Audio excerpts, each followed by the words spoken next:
Hi, my name is Nicole. I'm here at the Pearl Review, my new YouTube channel, doing a review today on Marilynne Robinson's Gilead. This book was published in 2004 and has since won the Pulitzer. Robinson is an intellectual, spiritual person, and her voice is very unique, I would say, in our time. She's definitely a refreshing read. She is both non-traditional and also very old-fashioned at the same time, but in a good way.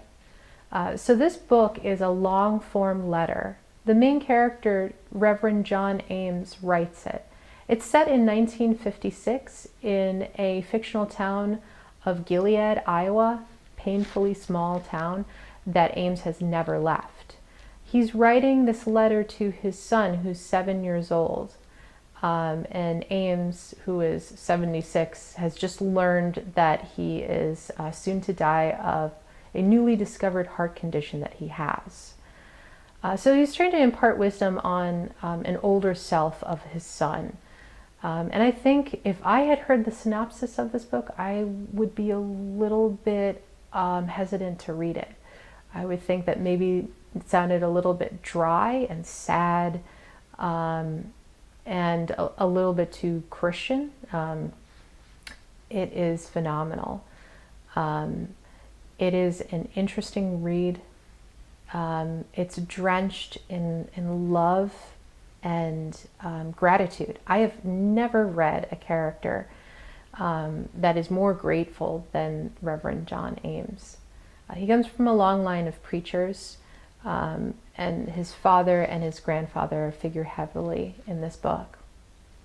I'd say this book has three major themes, and one of them is that love and gratitude. And Ames is, knowing that he's going to lose everything soon. And he has this refreshing love of life in its small, humble moments. The spirituality in this book and his, thoughts on religion did not scare me. I'm an atheist and I greatly enjoyed them. He's very reflective, and I think that he says something, or he's trying to say something about the holiness of important moments in life. Not because of his Christianity or the belief in God, but that there are special moments in life that should be sacred. Obviously, he talks a lot about God and his belief in Christianity, but his making special these moments was really moving. So I would say the second theme that Marilynne Robinson, includes in the novel. John Ames, he's the author, but he's not really the author of the book, is the Civil War in Iowa, the conflict between the pacifists who hated the Civil War and the fundamentalist, if you will, abolitionists that convinced people into fighting in the war.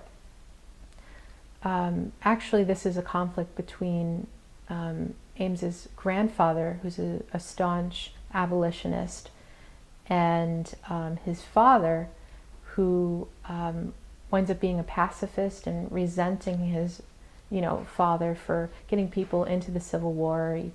He finds, the Civil War this sad blight on American history, and even sides with the Quakers, a pacifist religious, sect. Like I said, I'm an atheist. So another interesting thing related to this is that this book spans from the 1860s to the 1950s. And for me, I love reading about history, historical fiction, nonfiction. And I think it's interesting that this book straddles both centuries.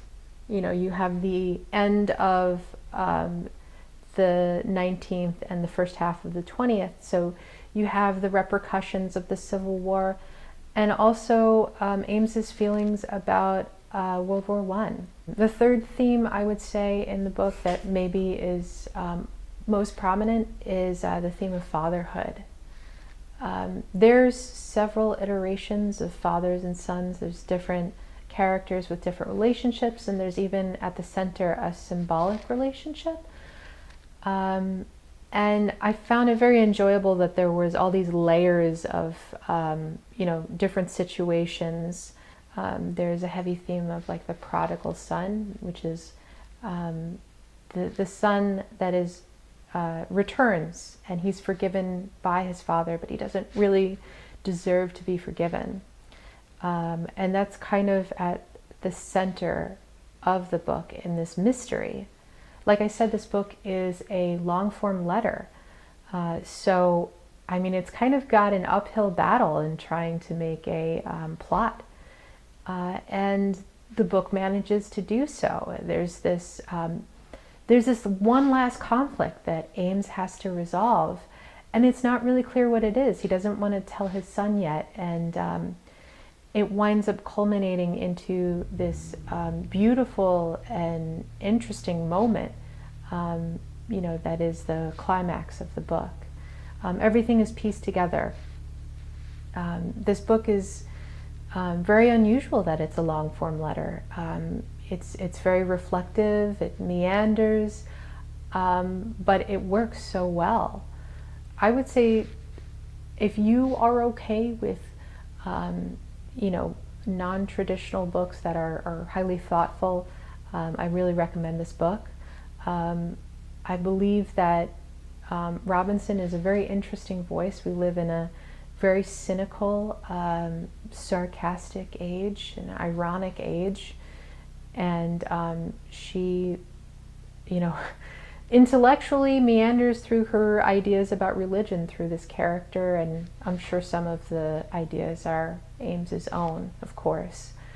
And Robinson is interesting because she's subtle. There's things that you'll pick up that just kind of float to the surface just a little bit, that you might miss. You have to pay attention. And I know that I've missed some things in this book, and that makes me want to read it again. This book is fantastic. I'm going to leave you below with a interview that I thought was interesting about the book, and also a little bit of Nina Simone's rendition of Balm in Gilead. There's a line from it: "There is a balm in Gilead to make the wounded whole. There is a balm in Gilead to heal the sin-sick souls." And I'm not sure if Robinson meant to use this as a reference in the novel. I don't know if that was part of her choice for naming the town that, but I think it makes perfect sense if you've read it, why the town is named that, if it's referring to the song. Also, Nina Simone is amazing, so if you don't know her, you should listen to her. Thank you so much for listening. If you loved this book, if you hated this book, please let me know below. If you want to gush anything, I like, throwing these things out into the universe and hoping that someone enjoys them. So I appreciate you listening, and tune in next time. Bye.